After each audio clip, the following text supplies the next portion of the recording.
Good afternoon, guys. How are you all good?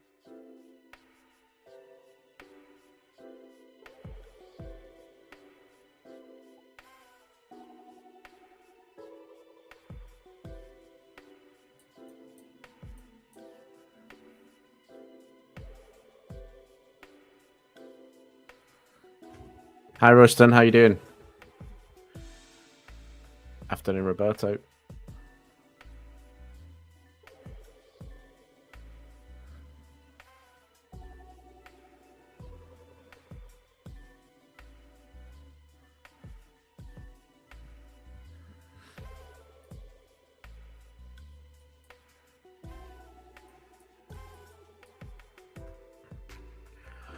What a wild couple of days, eh?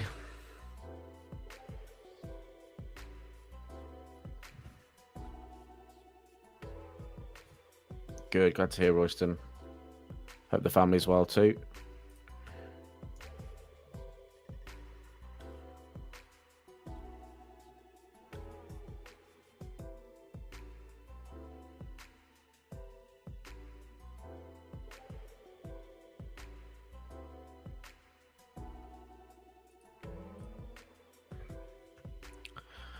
Hello, Echo. Welcome to the stream.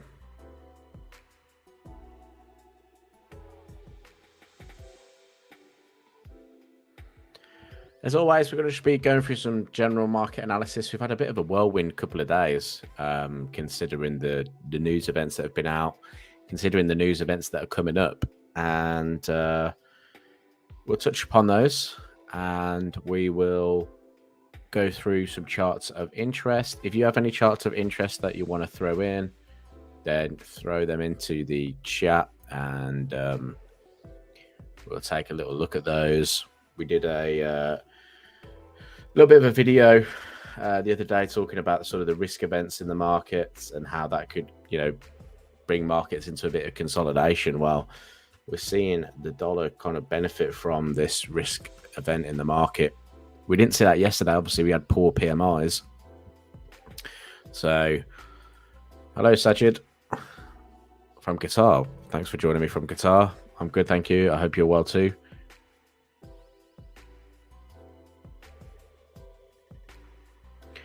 But you can see this 3-day movement here. Real nice sort of movements to had. Obviously, the US PMIs came in here. This is where we had this real sort of weak data coming in.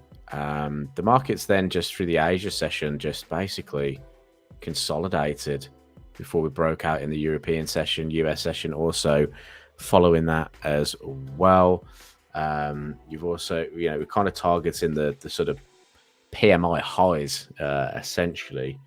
So it looks like we're going to be kind of trying to extend into that level. We'll see how the US sort of market really does take this. Obviously, the US are technically already in. This is more the sort of stock market open.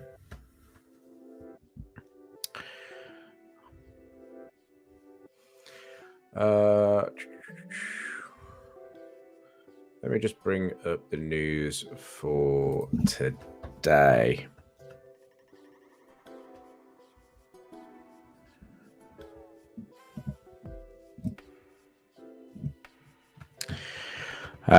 Question: before you start, what can the BRICS impact? A lot of hype. Yeah, there is a lot of hype, isn't there? Whether that will impact the markets today, I kind of doubt it will impact the markets today.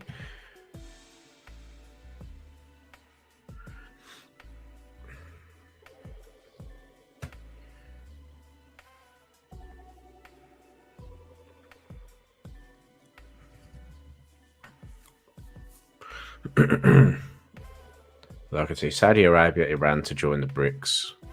This group admits 6 new members.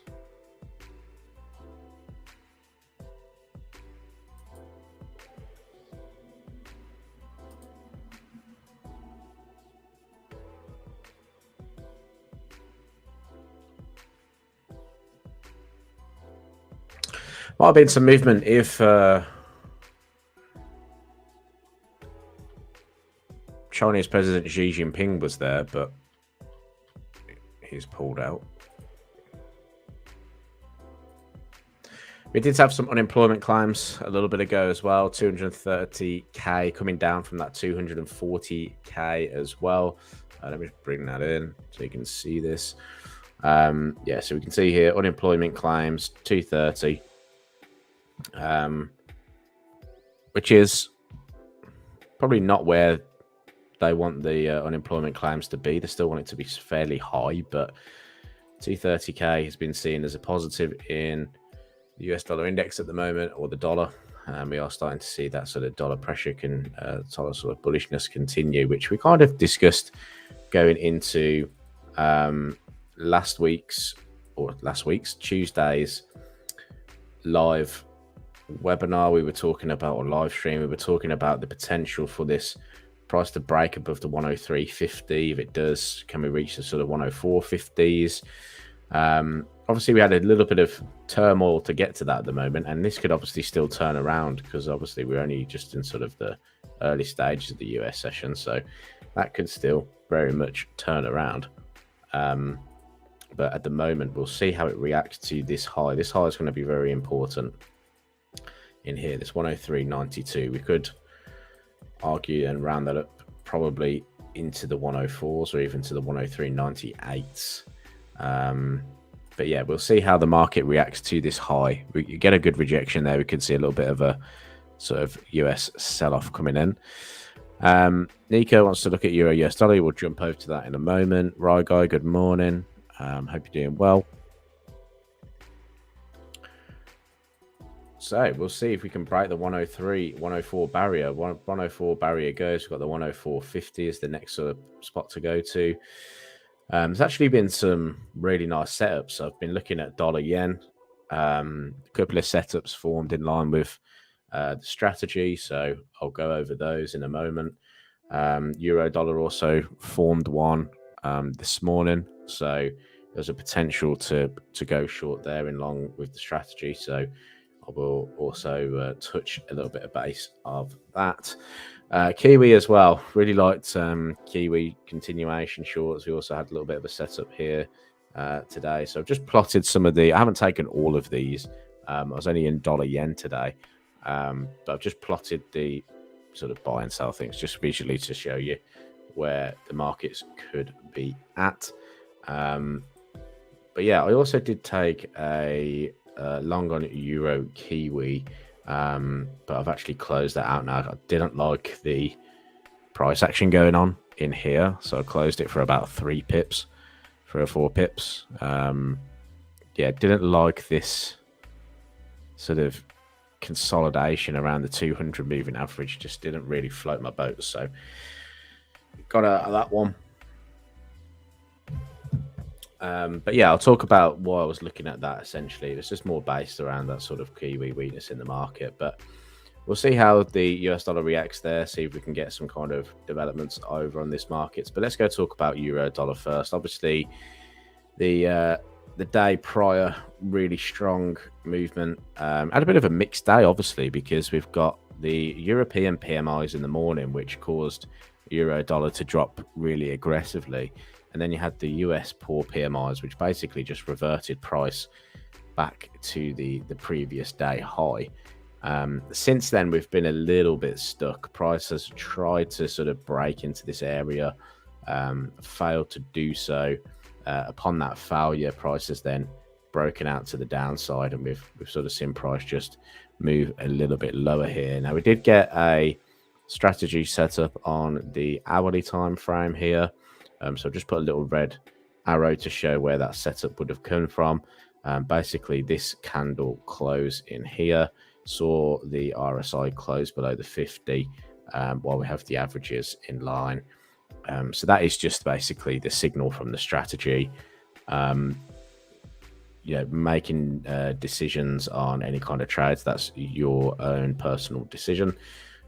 Just showing you what this strategy can signal towards.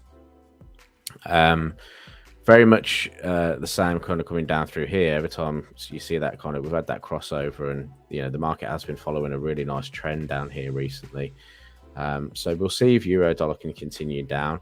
There's obviously, when we had that sort of data coming out through there was obviously a lot of buying going on here. So price is now sort of back towards that area. Let's just kind of let's grab a rectangle box out. For those traders that like sort of supply and demand zones and stuff, you'd be arguably looking at this zone down in here, and prices tested that. So you probably would be trying to get out in and around that point there, to be honest, unless you were looking for kind of like a breakdown to the downside for continuations. Just zoom in a little bit so you can see that in a little bit more detail. So here, yeah, we had that sort of slowdown in pressure, obviously big sort of buying coming in down through there because of that data, and prices recovered that now. So whether you're looking for the lows here is a different kind of question, but nice little sort of move down through there. What averages are these? These are a 50 exponential moving average and 200 exponential moving average.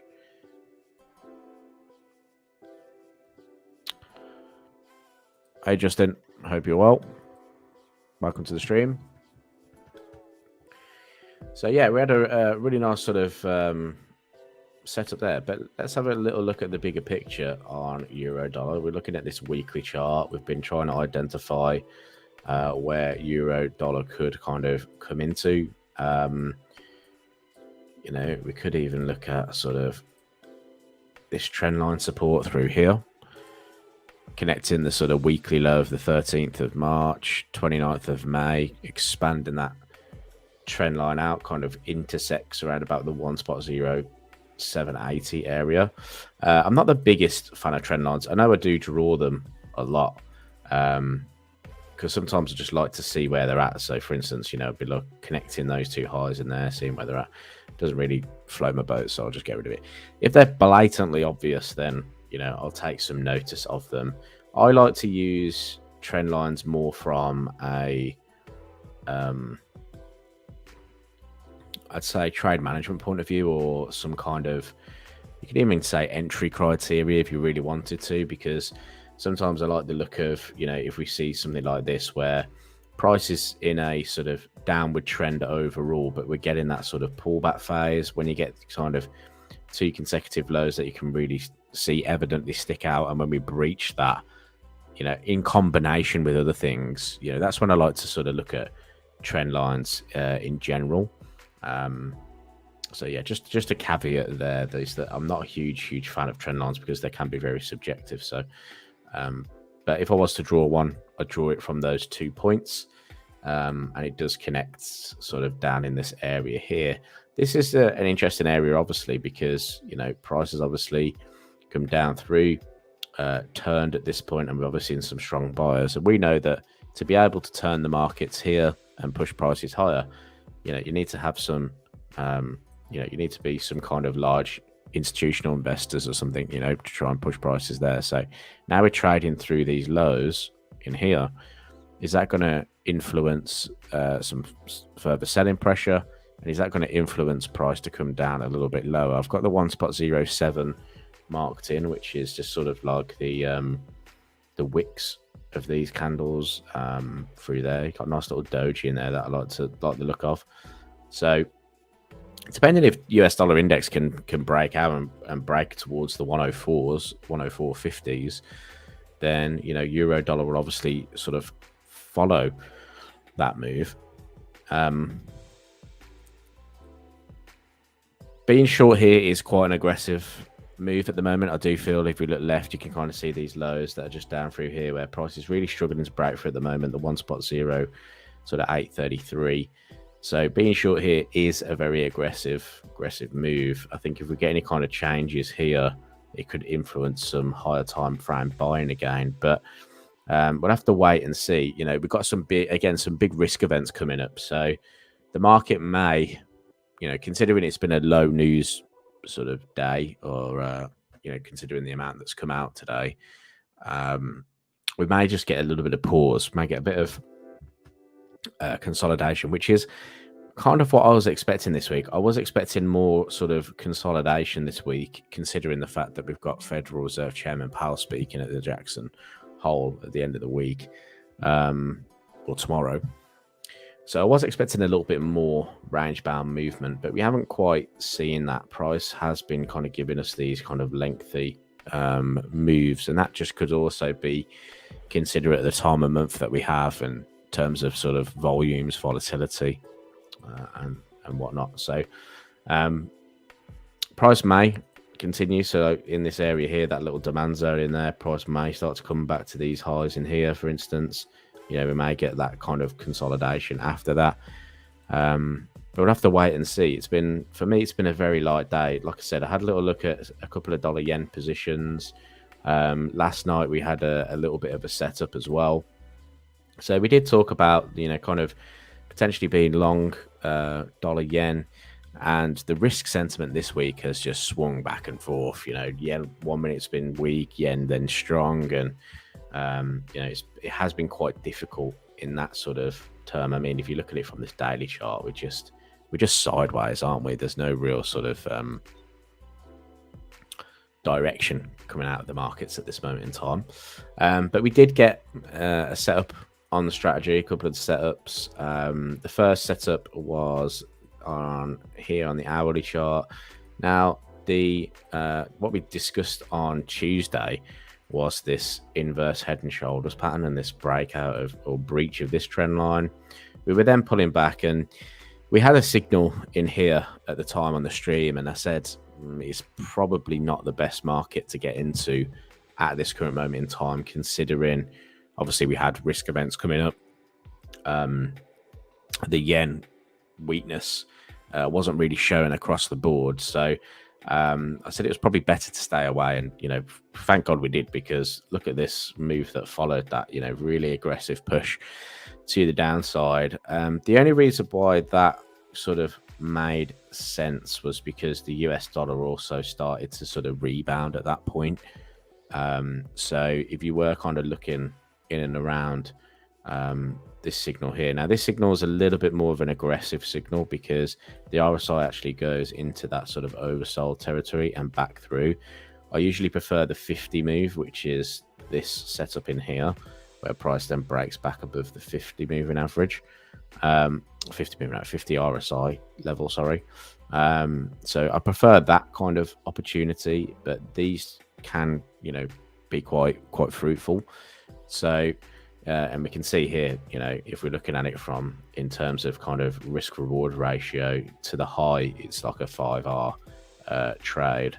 Currently at the moment it's 3.3R. So that in a single trade is pretty good. This one at the moment is sitting around about 1-to-1. Again, just kind of targeting these highs. I'm kind of targets are kind of set inside the highs. That I don't really want to target above the highs. You want to target inside the highs, just in case the market obviously doesn't reach the full highs before turning back. So about 146.30 I quite like, considering the highs around about 146.40, so about 10 or so pips inside. So yeah, quite like that movement there. Obviously, it's been a bit of a tricky week as well, considering that, like I said, that risk effect coming into the markets. PMIs there obviously drove prices lower. Had a bit of a double move, to be honest. We had the European PMIs in the morning.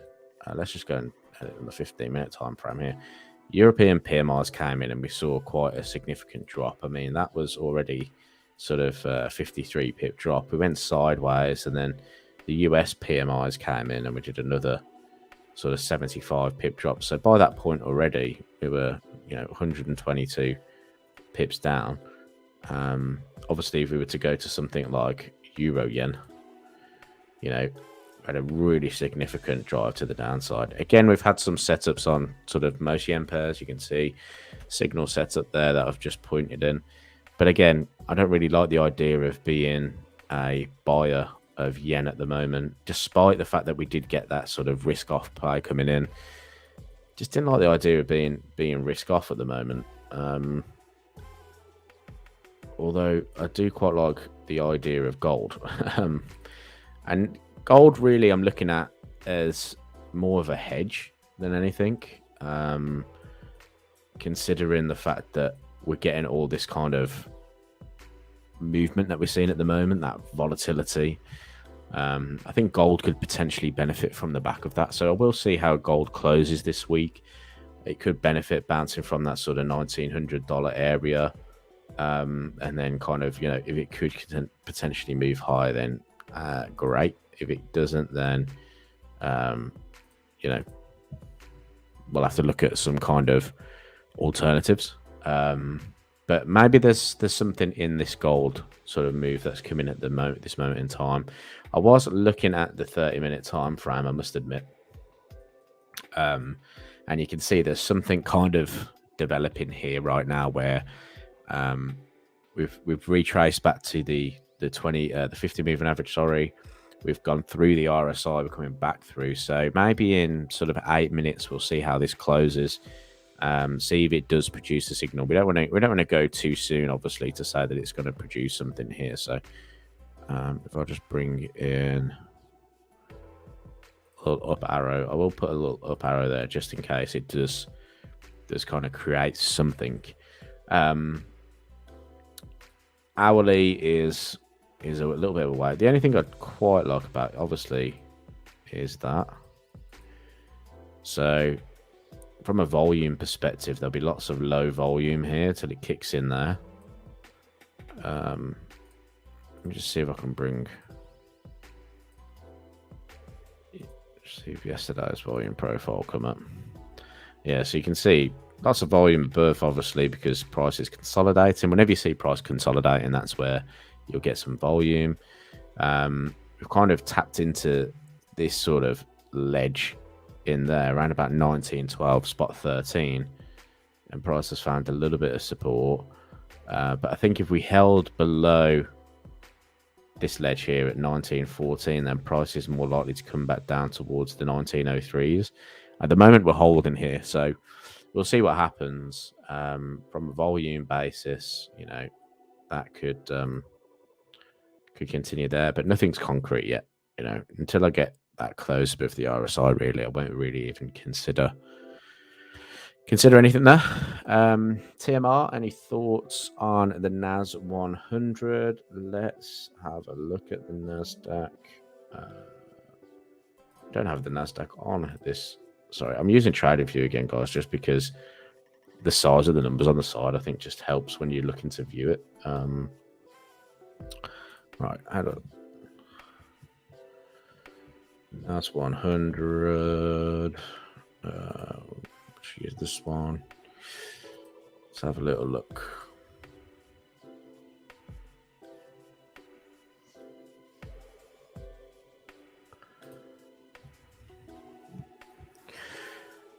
So last month obviously was pretty positive. This month not so positive. We're coming into the end of the month as well, so there might be a little bit of sort of profit taking towards the end of the month. But breaking last month's low, isn't the greatest. But we are holding above that sort of level, aren't we? There's that level over there, which let's have a little look at it on a weekly.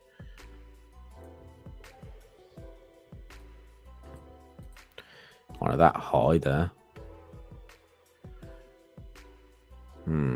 Weekly's looking bullish. Daily not so bullish. But that's just today. I'm favouring more risk on at the moment because I'm looking at that yen weakness. So risk on usually involves sort of stocks climbing higher as well. What's the yields doing today?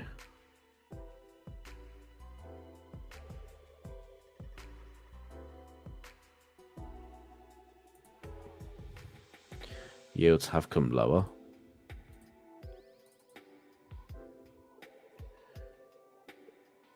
Back into support though. That could be significant. What's S&P 500 doing as well?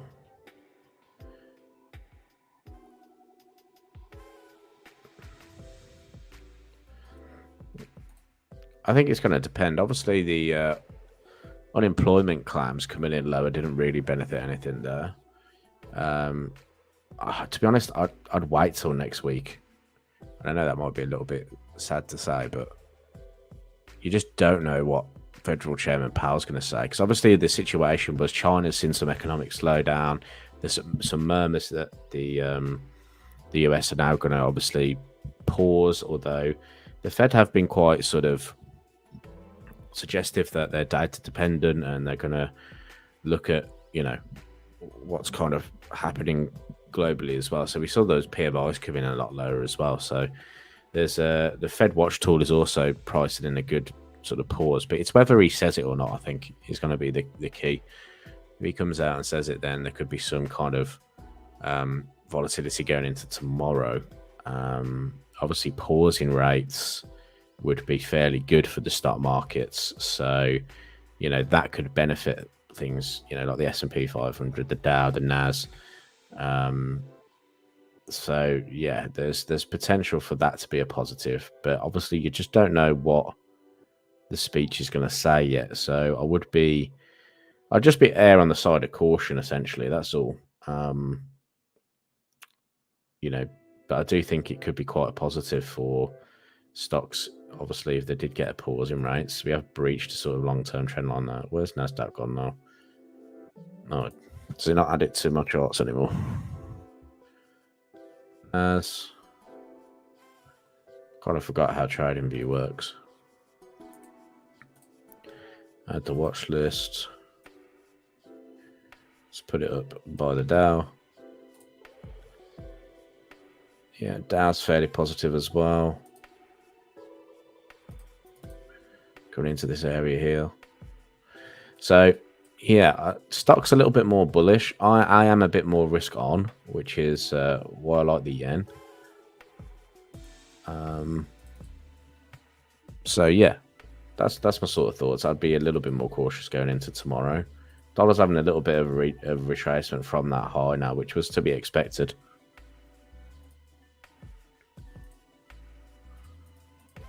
That's zone in there. So we'll see if it can recover that. See if it can break above 104s. That will push. So gold's still benefiting though.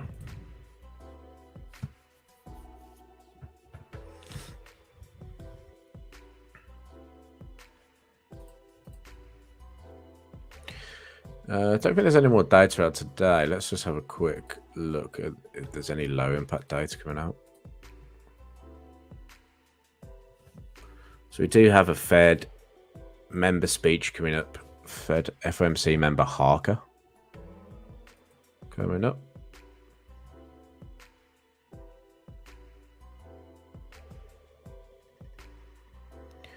Do we know if Harker is more... Used to be able to predict what they'd come out with because one member would be more hawkish or not. Hawker by... Oh, it's Harker. I thought it was Hawker. I was going to say Hawker by name, Hawker by nature. Hawkish by nature.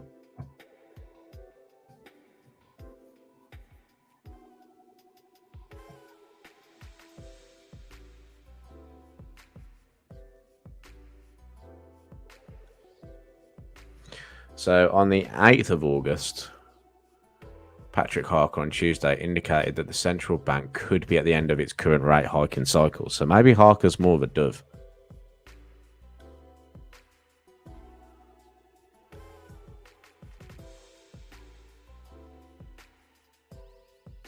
So that's 8th of August.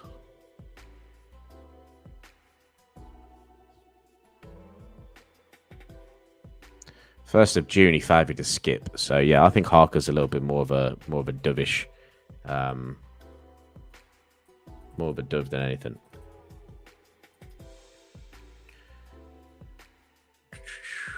Oh, that's a bit of a jump, isn't it?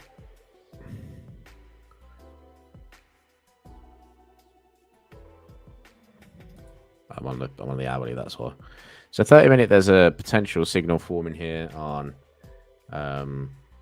gold. Well, there's a technical confirmed signal from the swing trading strategy.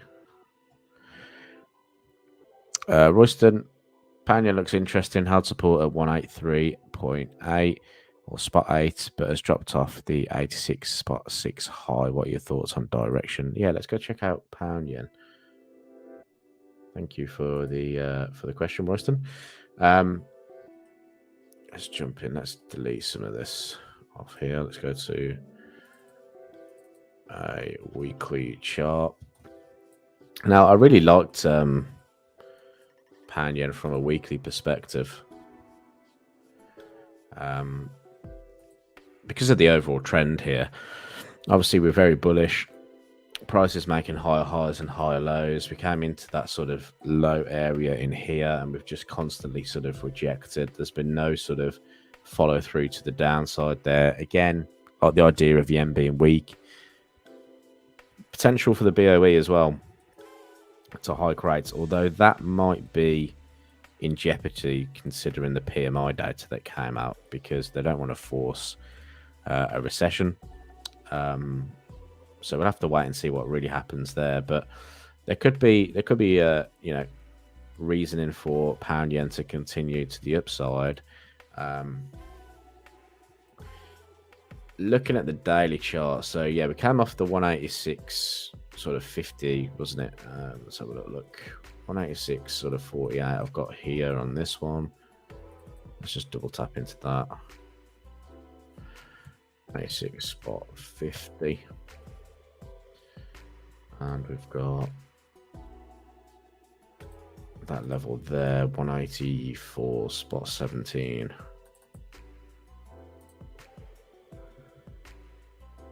$183.78. Sorry, that was the price. Let's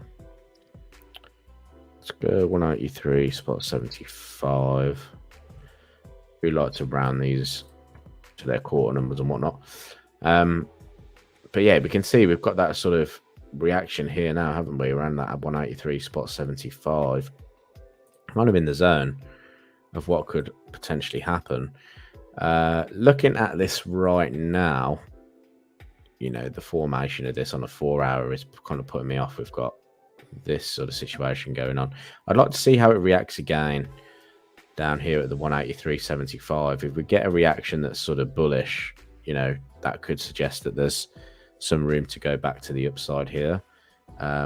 If obviously we start to see, for whatever reason, you know, some risk off coming into the markets, or we start to see you know, pound across the board just start to sort of move. I mean, if we look at sort of the pound situation just here, you know, pound is negative against the Australian dollar, the Swiss franc, the yen, CAD. It's also down against the US dollar as well.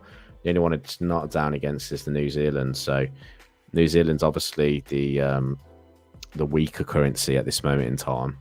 So, you know, if we do start to see, however, that start to weaken as well, it would show me that pound is starting to really start to weaken.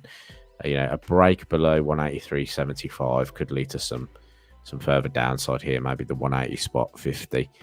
I would just be watching this level very closely. If we just zoom in a little bit. I mean, from a 4 hour perspective as well, if you're looking at it, let's say you want to trade the 4 hour swing sort of strategy, you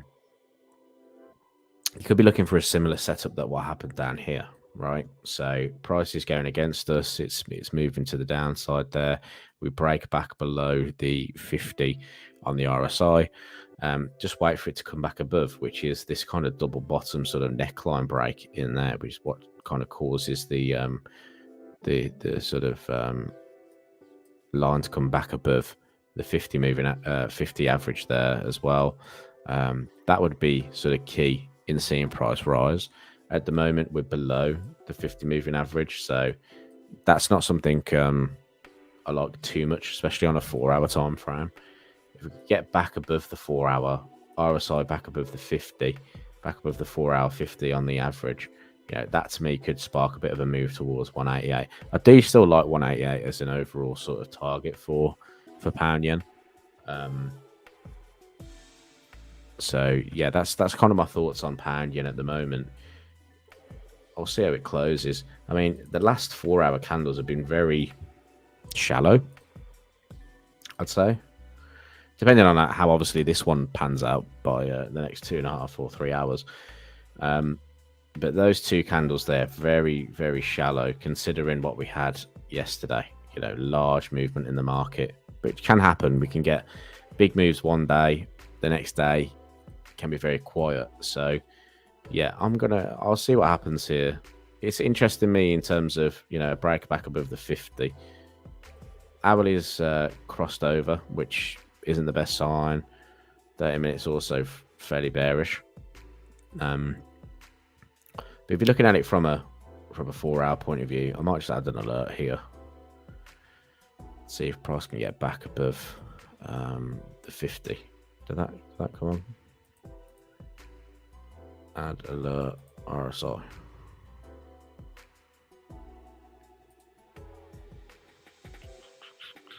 Don't know what is that on.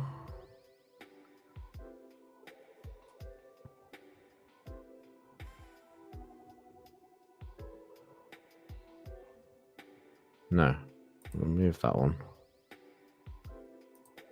I've got too many alerts up.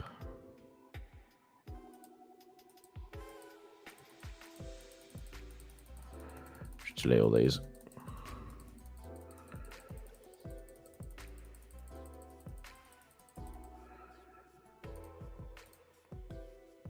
It's not letting me send an alert for some reason. It's not letting me send an alert on the indicator for whatever reason. But you can do that obviously on your MetaTrader charts as well. Have a little look at that. Yeah. Dollar just reacting from there at the minute. But the big one's going to be tomorrow, obviously. We've got a big day tomorrow. You know, so I'll be a little bit careful of what happens. Yeah, I think if you're going to trade on a Friday, you want to be in something that's really directional, really moving. And, you know, there's some more interesting data coming up overnight. We've got some core CPI out of Japan. I think European GDP data as well is out tomorrow. European GDP is going to be a big one tomorrow, considering the PMIs. You know, if we get some serious downside in European GDP, I think it's German GDP data, that's also going to be quite big. And I think we're probably going to see some downside on Euro if that comes out in lower than expectations. We'll see what Fed member Harker says, see if that affects the market at 5 p.m. British Standard Time. But other than that, those are the kind of markets that I'm really into at the moment. Obviously, dollar's a very, very important market to be looking at. Like I said, you know, I do like a bit of dollar yen at the moment. I was looking at the Kiwi complex. So I was looking at Euro Kiwi longs, to be honest. We breached this trend line to the upside. We had a 4-hour kind of signal develop. Well, it's developing now just through here. We had, sorry, was it an hourly? No, it wasn't an hourly. This was just based off a little bit of momentum because I saw that price breach the trend line through here. This is where I was going long earlier at sort of 182.59. We did just go sideways though. Looks like we're starting to get a little bit of a move out of it now, which is typical, isn't it? When you think you know the market's not going to do anything, you close your position out, and now price is starting to move. So I'm considering looking for opportunities in this market. I do quite like the higher prices on Euro Kiwi, considering the New Zealand dollar is a weak currency across the board. Kiwi CAD's down, Kiwi Swiss is down, pound Kiwi is long, Euro Kiwi is long. So Kiwi is obviously building up a little bit of weakness again. You know, Kiwi dollars down as well. So yeah, Euro Kiwi was something I was interested in. Breach of trend line through there, that 4-hour. So, you know, that could be something to look for. I'll probably wait for the crossover again now. Just to give me a solid sort of consistent setup. So we get a crossover there, pullback. You know, we could be looking to target sort of the 180, 450 highs on Euro Kiwi. So yeah, quite like that, to be honest. So we'll see if that starts to make its way and play out, because the 4-hour is starting to come a little bit bullish here. Yeah, good point, Roberto. Euro Kiwi just broke previous day high, impulse, then pullback. Yeah. If we can climb above this previous day high, that would be good, wouldn't it? If we could trade through that, come back, that would be the setup on the 30-minute, I imagine, as well at that point. Let's just go nose at gold, see if it is starting to take off a little bit. If not, yeah, so starting to take off a little bit here. So maybe keep an eye on gold. Breaches above 1923 will probably open the door up a little bit higher to around about that 1944, 1945 area. So yeah, that's what I'll be keeping my eye on at the moment. Right, guys, I'm going to leave it there.